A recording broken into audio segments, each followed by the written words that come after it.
মামা ভাগনা যেখানে ভয় নাই সেখানে, তাই না বেটা? আমার মামা ভাগনা বসে আসে তাই ভয় নাই। ওরে বাবা, মামা কত ভালোবাসছে সে ভাগনাক। কি হলো, তুই লেজু নড়াচ্ছিস কেন তো?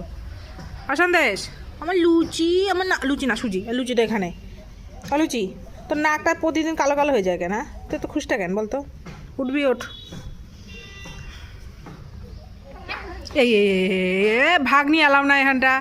ওরে বাবা, আবার আদরও করে দিচ্ছে কেন সন্দেশ? একটু থাকুক। সন্দেশের যে কখন কি ইচ্ছা হয়, কখন যে মুড, এই বেচারা আগেই ভয়ে সরে গেছে। দরকার নেই বাবা, অত রিস্ক নেওয়া যাবে না। আর এই যে লুচিকে দেখো স্যালেন্ডার। এই আস্তে, স্যালেন্ডারে কিন্তু আমরা গ্যাস ভরাই দেবো, বুঝতে পারলি? ওরে বাপ।